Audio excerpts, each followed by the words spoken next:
Good morning and welcome to my Blendertainment vlog. I'm your host, Andy Sullivan. Got a couple of weeks to catch up on, so let's start with back in the beginning of June. The Kentucky basketball roster is about 6 foot 8 inches taller as Mark Pope locked in his 14th scholarship player and 10th offseason addition. Freshman small forward Braden Hawthorne out of West Virginia. He's the highest ranked player left in 2025. Coach Pope described him as a highly skilled, great learner, and 4.0 student. Point guard Jalen Lowe already signed with Kentucky, but still testing the NBA waters. He posted, "I can't miss this opportunity. See you all soon, BBN." Lowe was an all-ACC player for Pittsburgh last season, averaging 17 points, 5.5 assists, and 4 rebounds at Pitt. My question is, how do you get half of an assist? It's almost like, how do you get half a rebound? How do you get half of anything? But anyway, the basketball schedule for next season is taking shape. October 24, exhibition against Purdue in Lexington. November 11th, Louisville in Louisville. November 18th, Michigan State in New York. December 5th, Gonzaga in Nashville. December 20th, St. John's in Atlanta. Loyola, which that will be interesting because that will be Mark Pope versus Rick Pitino. That'll be a fun one. November 18th, Michigan State in New York. December 5th, Gonzaga in Nashville. December 20th, as I said, St. John in Atlanta. Loyola, Maryland tips off the home slate. Tennessee Tech. That's November 26th. North Carolina Central will visit on December 9th. December 13th, Indiana comes to Rupp and Bellarmine on the 23rd. A couple of weeks ago, Shai Gilgeous-Alexander became the first Kentucky player to win the NBA MVP. He led the league in scoring at 32.7 points per game, and he is also the preeminent leading scorer for the Oklahoma City Thunder in the finals. Back to the Coke 600 NASCAR race. William Byron won stages 1, 2, and 3 of the Coke 600, but Ross Chastain, who started 40th in that race, won the final stage. He led 8 laps. Byron led 283. Stage 1 of the Cracker Barrel 400 in Nashville was won by Denny Hamlin. His third stage win of the year. For the 25th time, Ryan Blaney won a stage 2. Ryan Blaney won stage 3 also, securing a race victory. He was the only Team Penske driver who was winless up until that point. The saga of R-Truth. It was an interesting one. Several Sundays ago, Truth's decades-plus career in WWE came to an end, or so we thought. He announced his release on Twitter, shocking fans and co-workers alike. Everybody thought it was an April Fool's joke in June. Monday, WWE released Sarah Logan. Miz scrubbed everything from WWE in his Twitter, leading speculation that he might be next. But never fear, we'll have. That's not happening. That's not happening. And also, R-Truth was not released. It was. That was, I think, the catalyst of either him getting a new deal or this big face run that he's on, which will culminate I don't know when it's going to culminate, but he's going to lose to John Cena this Friday night on SmackDown.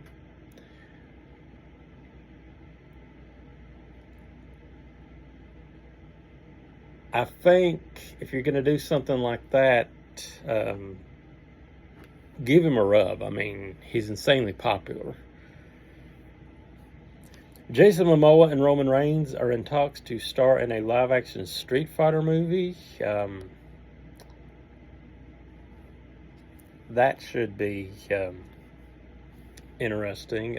While I was away, George Wendt. First of all, George Wendt passed away.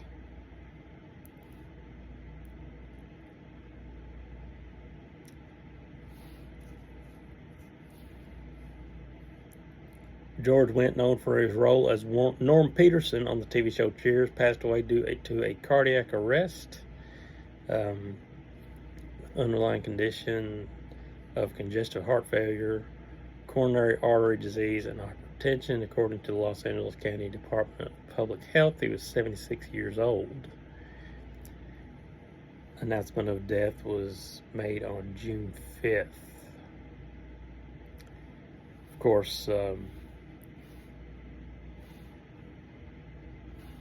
he was best known as Norm on Cheers, but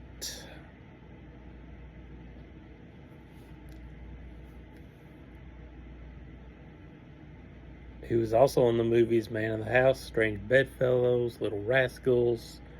He was in Fletch. I didn't know that.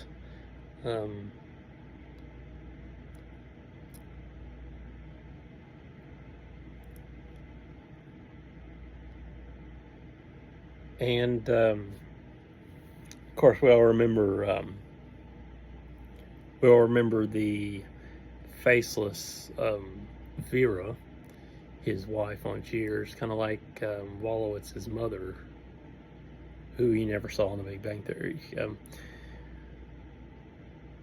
She had a recurring role, but her face was never shown on screen. Primarily known for her voice, was provided by Bernadette Burkett, George Wendt's real-life wife, by the way. Vera was often the subject of Norm's jokes, and also played a pivotal role in some of Norm's more emotional moments on the show.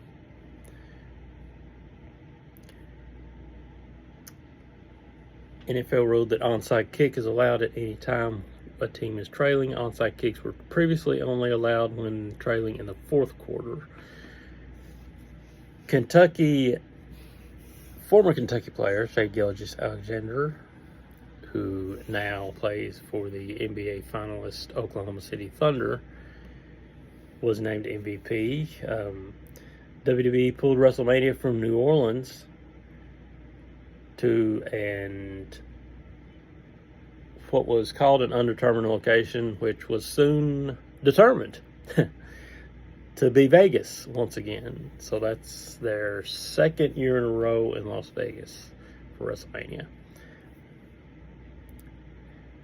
Few quick hits for you, I guess. Sticking with WWE, you know, when New Day turned, everybody was like, "Oh gosh, oh my God, what are they going to do? What are they going to do? This could be awesome. This could be awesome." Then they won the tag team titles, and then nothing. They've cooled off. Turning them heel, while getting its desired initial shock value, has proven to be a mistake. Fans don't care as much anymore.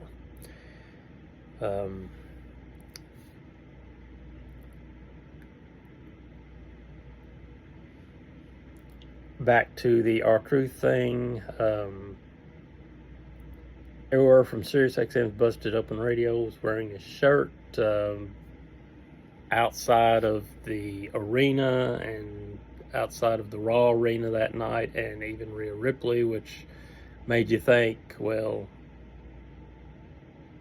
is it real? Because, they wouldn't allow a person to wear,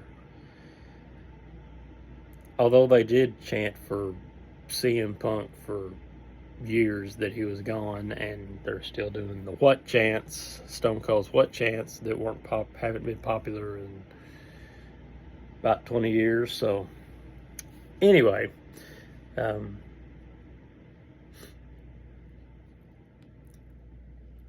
Michigan race. Chris Buescher won stage 1. William Byron won stage 2. That's his 7th stage win of the year. Denny Hamlin collected his 3rd win at Michigan and 3rd of the year. This was his 57th career win. First time a Gibbs driver has won at Michigan in a decade. He passed Buescher with 4 laps to go and is now the all-time leading Gibbs driver in history. All-time winning Gibbs driver in history. Now we're getting to some more recents. Brian Wilson. Beach Boy Brian Wilson passed away last week. Brian Douglas Wilson, June 20, 1942 to June 11th, 2025. American musician, songwriter, singer, and record producer who co-founded the Beach Boys, often called a genius for his novel approach to pop composition and mastery of recording techniques. He is widely acknowledged as one of the most innovative and significant songwriters of the 20th century. His best-known work is distinguished for his high production values, complex harmonies and orchestrations, vocal layering, and introspective or ingenious themes. He was also known for his versatile head voice and falsetto, which degraded after the 1970s. Wilson's formative influences included George Gershwin, the Four Freshmen, Phil Spector, and Burt Bacharach. In 1961, he began his professional career as a member of the Beach Boys. Co-founder, actually. Serving as the band's songwriter, producer, co-lead, vocalist, bassist, keyboardist, and de facto leader. After signing with Capitol Records in 1962, he became the first pop musician credited for writing, arranging, producing, and performing his own material. Also produced acts such as the Honeys and American Spring. By the mid-1960s, he had written or co-written more than 24 U.S. Top 40 hits, including the number 1 Surf City in 1963, I Get Around in 1964, Help Me Rhonda in 65, and Good Vibrations in 66. He is considered among the first music producer auteurs and the first rock producer to apply the studio as an instrument.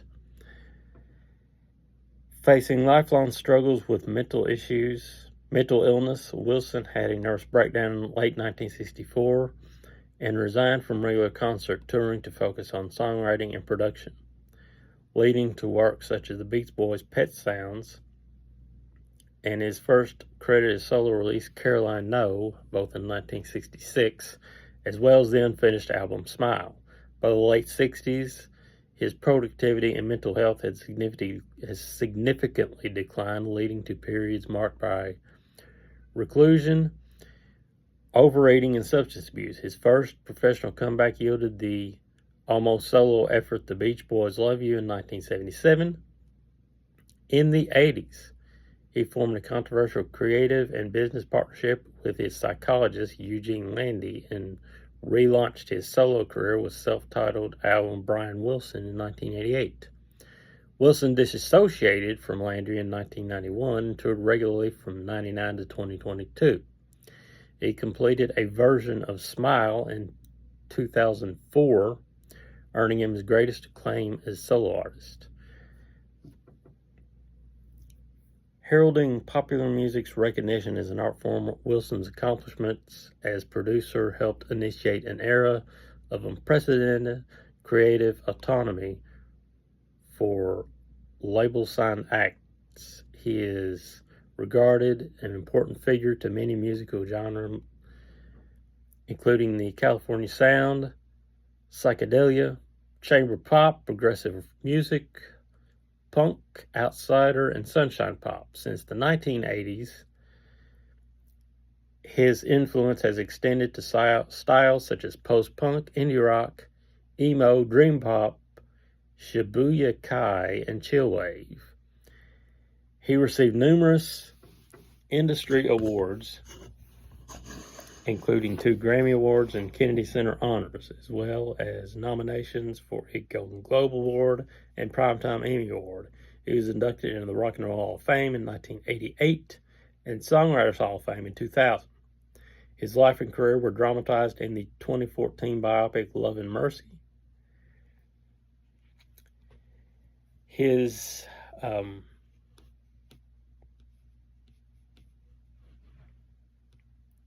the 3 Wilson brothers,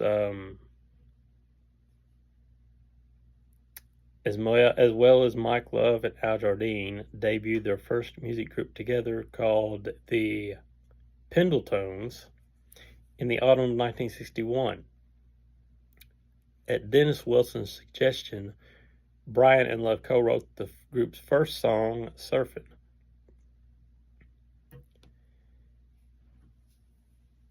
Produced by Haidt and Dorinda Morgan on Candix Records, Surfin' became a hit in Los Angeles, reaching number 75 in the national Billboard sales charts.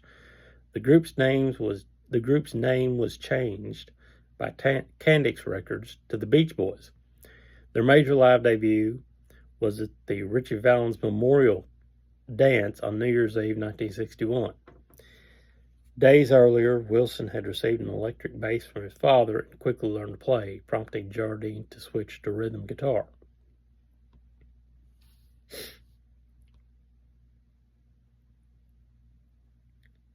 Their peak years, 1962 through 66. In 62, Wilson and the Beach Boys signed a 7-year contract with Capitol Records under producer Nick Vinette. During sessions for their debut album, Surfin' Safari, Wilson negotiated with Capitol to record the band outside the label's basement studio, which he deemed ill-suited for the group. At Wilson's insistence, Capitol permitted the Beach Boys to fund their own external sessions while retaining all rights to the recordings. He also secured production control over the album, though he was not credited for his role in the liner notes. Inspired by producer Phil Spector, whose work with the Teddy Bears he admired, Wilson sought to emulate Spector's career path. Wilson reflected, "I've always felt I was a behind-the-scenes man rather than an entertainer." Collaborating with songwriter Gary Usher, he composed numerous songs patterned after the Teddy Bear style and produced records for local talent, though without commercial breakthrough. His first uncredited production outside the Beach Boys was Rachel and the Revolvers. The Revolution was co-written with Usher and released by Dot Records in September. Interference from Wilson's father eventually led to the dissolution of the partnership with Usher. By mid-1962, Wilson was writing with disc jockey Roger Christian, whom he met via Murray or Usher, and with guitarist Bob Norberg, who later became his roommate.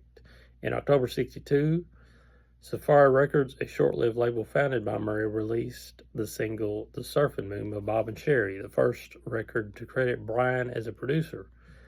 Label's only release was Bob and Sherry's Humpty Dumpty, with both songs written by Wilson. From January to March of 1963, Wilson produced the Beach Boys' second album, Surfin' USA, television gigs, and local shows to prioritize studio work. David Mark substituted for him on vocals during other performances. In March, Capitol released Surfin' USA, the Beach Boys' first top 10 single.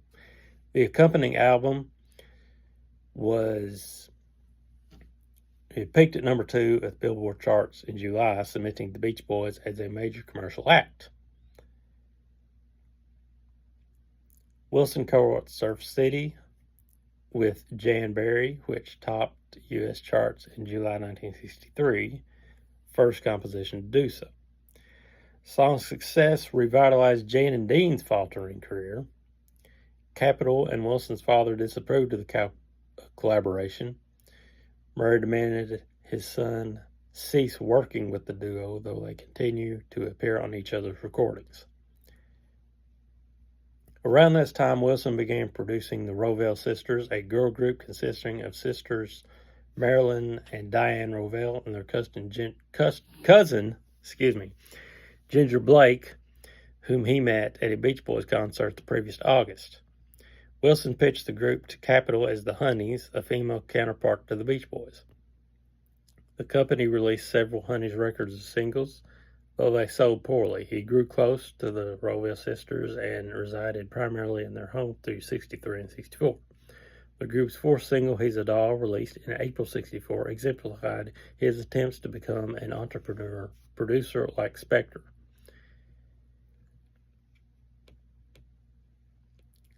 Let's see.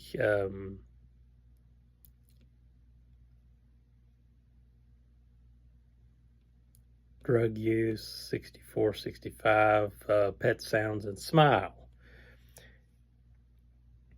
In December 65, Wilson enlisted jingle writer Tony Asher as his lyricist for the Beach Boys' next album, Pet Sounds, in May of 66.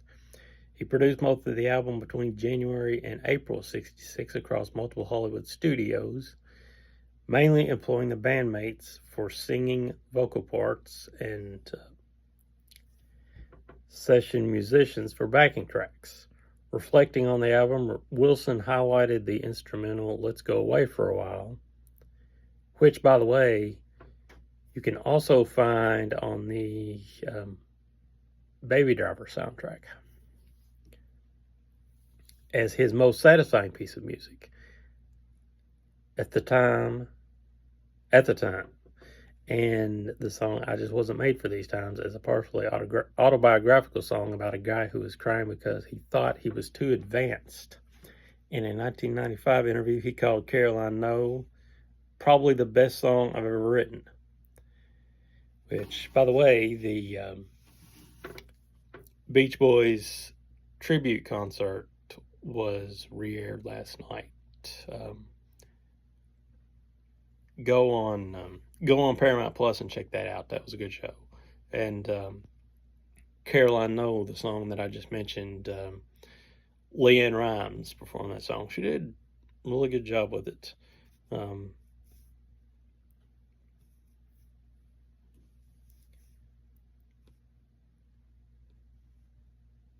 Smile was never finished, due in large part to Wilson's worsening mental condition and exhaustion. Associates often cite late 1966 as a turning point, coinciding with erratic behavior during sessions for the track Fire.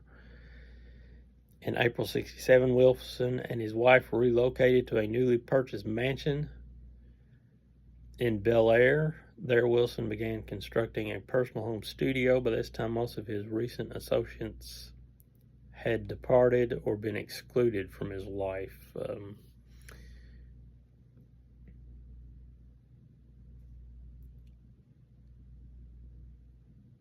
In May, Derek Taylor announced that Smile had been scrapped.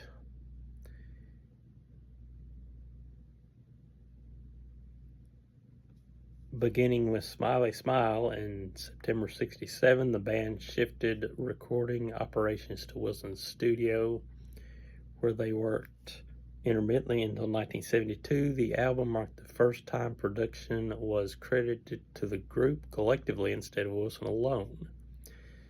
Producer Terry Melcher attributed the change to Wilson's reluctance to risk individual scrutiny, saying he no longer wanted to put his stamp on records.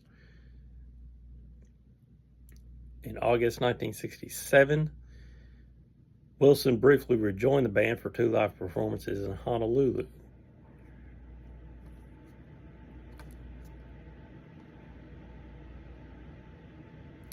During sessions for Wild Hunting in December '67, Wilson encouraged his brother Carl to contribute more to the record-making process.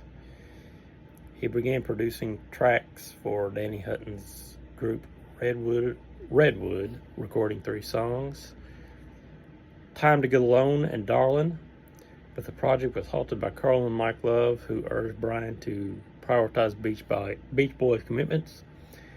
The band's June '68 album Friends was recorded during a period of emotional recovery for Wilson.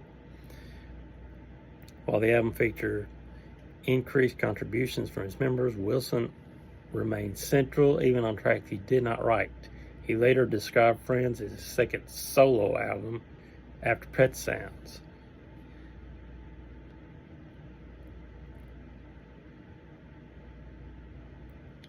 In mid-'68, Wilson was admitted to a psychiatric hospital, possibly voluntarily. His hospitalization was kept private, and his bandmates proceeded with recording sessions for 2020 in February of '69. Once discharging later in the year, Wilson rarely finished any tracks for the band, leaving much of his subsequent output for Carl to complete.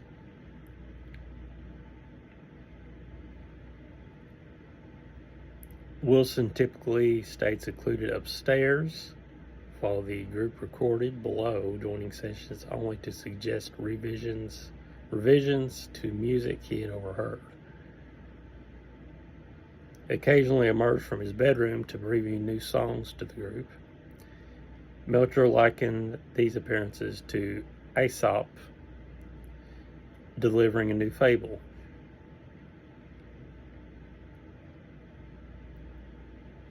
According to Mike Love, Wilson had lost interest in the mechanical aspect of recording, deferring technical work to Carl.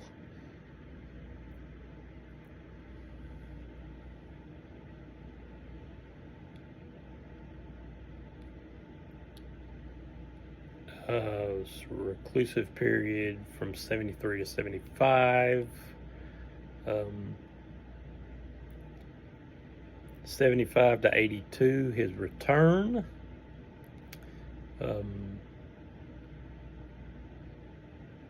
82 to '91, chronicled it. You can go on Wikipedia and read all this. I'm just kind of, if I read all this to you, you'd probably get bored by me reading to you. Brian Wilson released his first memoir in '80s, Sweet Insanity. Kokomo in '87 for the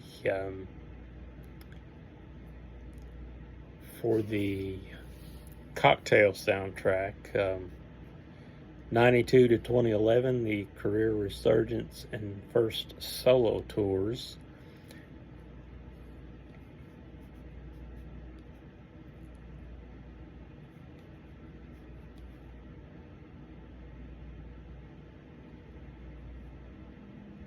In October 2005, Arista Records released Wilson's album, What I Really Want for Christmas, featuring 2 original songs by Wilson. To celebrate the 40th anniversary of Pet Sounds, he toured with the album briefly in November 2006 with Al Jardine. In 2007, South Bank Centre in London commissioned Wilson to create a new song cycle in the style of Smile.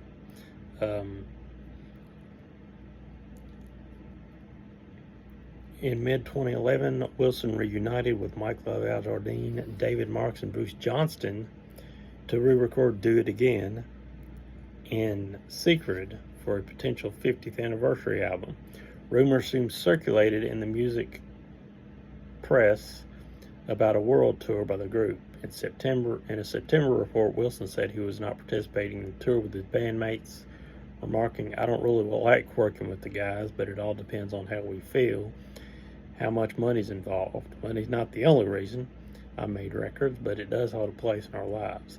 Ultimately, Wilson agreed to the tour, which lasted until September 2012, and to record the album That's Why God Made the Radio, released on June 2012.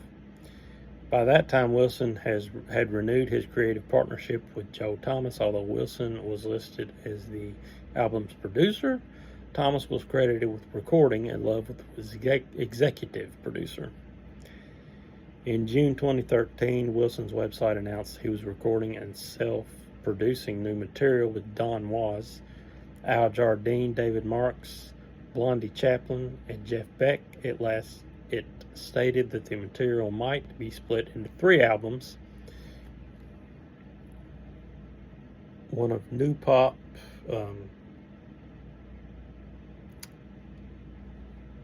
another of mostly instrumentals with Beck, and one dubbed The Suite, which initially began form as a closing tour track of That's Why God Made the Radio. In January 2014, Wilson declared in an interview that Beck collaborations will not be released.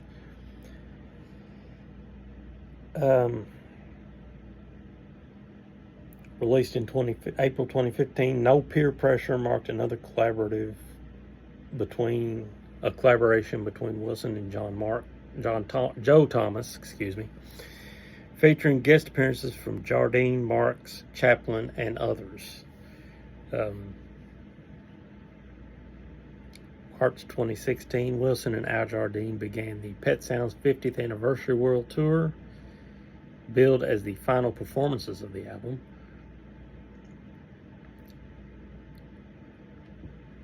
In 2019, Wilson embarked on the co-headlining tour with the Zombies, performing selections from Friends and Surf's Up. At the end of 2021, Wilson sold his publishing rights to Universal Music Publishing Group for $50 million.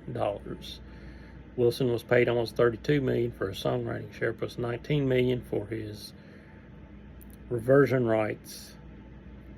That is, his ability to reclaim rights without any time period after signing them away under the Copyright Act of 1976.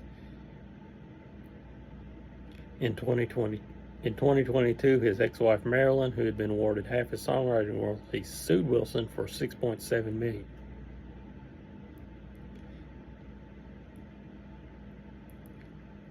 On July 26, 2022, Wilson played his final concert as part of a joint tour with Chicago at the Pine Knob Music Theater in Clarkston, Michigan, where he was reported to have sat rigid and expressionless through the performance. Days later, he canceled his remaining tour dates that year, and with management citing unforeseen health issues. During a January 2023 appearance on a Beach Boys fan podcast, Wilson's daughter Carney reported that her father was probably not going to tour anymore, which is heartbreaking. In January 2024, Melinda Ledbetter died at their home. The following month, it was announced that Wilson had dementia and entered in another conservatorship, which began in May 2024. He had completed 2 tracks as part of an upcoming solo album produced by Joe Thomas and Jonathan Wilson, no relation. Before the project was abandoned following Thomas's death that April. Wilson died June 11th, 9 days before his 83rd birthday. His family did not provide further details, including cause of death.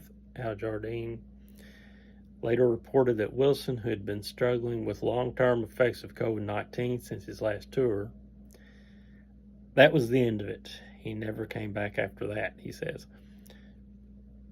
Associates, including Jardine, Mike Love, and Van Dyke Parks, paid tribute to Wilson on social media. John Cusack, who portrayed Wilson in Love and Mercy, wrote, "The maestro has passed. The man was an open heart with 2 legs, with an ear that heard the angels. Quite literally, love and mercy for you and yours tonight." Paul McCartney posted, in part, "How will we continue without Brian Wilson? God only knows." Elton John honored Wilson by citing him as one of the biggest influences and described him as musical genius and revolutionary. Ringo Starr, Bob Dylan, Bruce Springsteen, Carole King, Keith Richards, Dave Matthews, Sting, Mick Fleetwood, Ronnie Wood, Maggie Rogers, Gracie Abrams, J.J. Abrams' daughter, by the way, Nancy Sinatra, Julie Lennon, John Lennon's son, and Sean Ono Lennon, his other, and Diane Warren, Gene Simmons, Questlove, all provided tributes. At the time of his death, Wilson had left behind a substantial body of unreleased work, including the albums Adult Child and Sweet Insanity, a large collection of 80s demos and recordings created with Dennis Wilson, Gary Usher, Andy Pally, and Joe Thomas. Cows in the Pasture, the unfinished album he had produced for Fred Vale in 1970, is set to be released in 2025, accompanied by a docu-series about Vale and the album's making.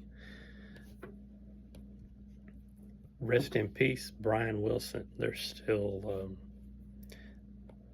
there's still a lot coming. In other news,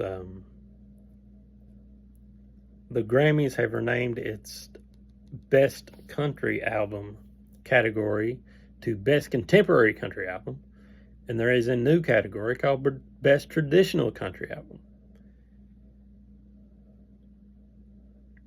Okay. Denny Hamlin did not race in Mexico yesterday. Ryan Truex replaced him. Kyle Busch was detained at the border and will also not race this weekend. But he did. I don't understand what happened there, but Ryan Preece won the first stage in Mexico. No stage winner had gone on to win the race in the last 7 races. Shane Van Gisbergen won stages 2 and 3. This was the first NASCAR points race outside the U.S. since 1958. This is the 77th NASCAR Cup Series win for the number 88, which is the car that Van Gisbergen drove, and the first for the number 88 since 2020. SVG joins Buck Baker, Darrell Waltrip, Bobby Allison, Dale Jarrett, Dale Jr., and Alex Bowman, who finished 4th in the number 48 Sunday, as winners in that car number.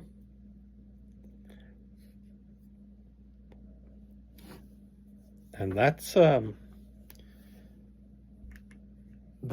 the news for this week. At least all I've got. But I will tell you the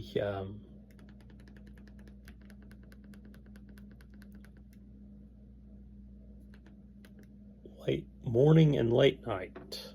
Draymond John will be on live with Kelly this morning.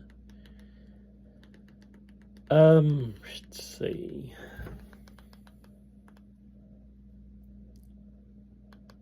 Kelly Clarkson is a repeat.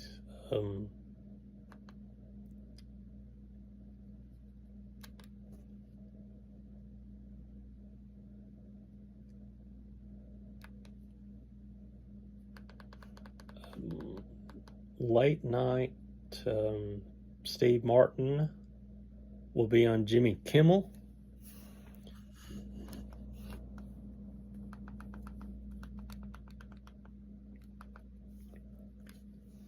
Jimmy Fallon will have Javier Bardem, Carrie Coon, and John Crist. Comedian John Crist.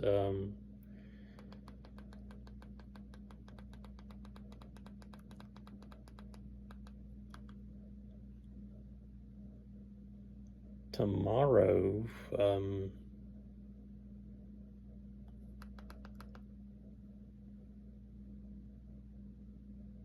GMA has Anthony Ramos, Dominique Thorne, actor Eric Dane,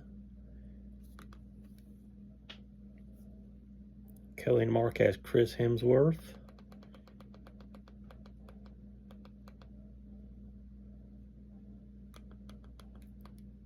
Okay, looks like Kelly Clarkson is going to be a repeat all week. So, let's see. Uma Thurman will be on the Tonight Show tomorrow.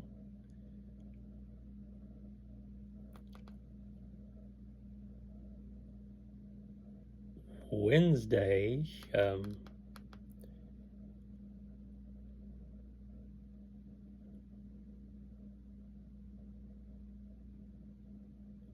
let's see, Wednesday on live, Jessica Alba, Theo James.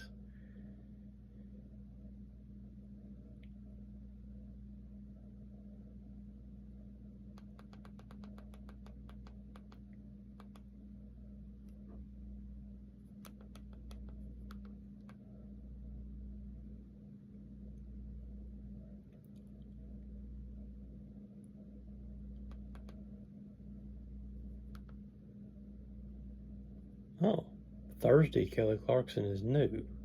Well, that's interesting. More Than Words for karaoke. Eva Longoria, Isabella Rossellini, Adam Scott, Hugh Grant, Jason Isaacs, Jeffrey Wright. Maybe I'm guessing those are put together segments, probably.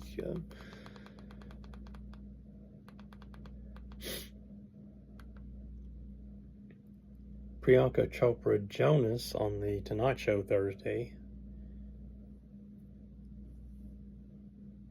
Keke Palmer performs. I did not know that Keke Palmer was doing music. I really didn't. So that is a surprise for me. I had no idea.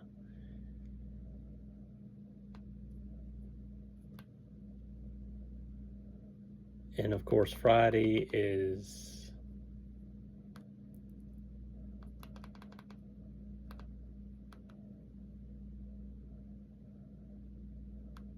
a bunch of repeats for late night shows.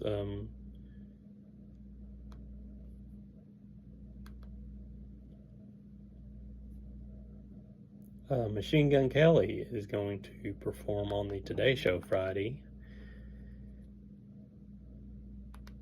GMA has Keke Palmer Friday, and they don't have any performers Friday. I don't know when they start their summer concert series. Probably doesn't start until July. Anyway, that is going to be all for me this week for Blendertainment, and for my music pick. Go listen to some Beach Boys. Always a good idea, and always put you in a great mood. Be kind, be cool, be courageous, and I will check in with you guys hopefully next week. I'm Andy Sullivan. You've been watching my Blendertainment vlog. Peace out.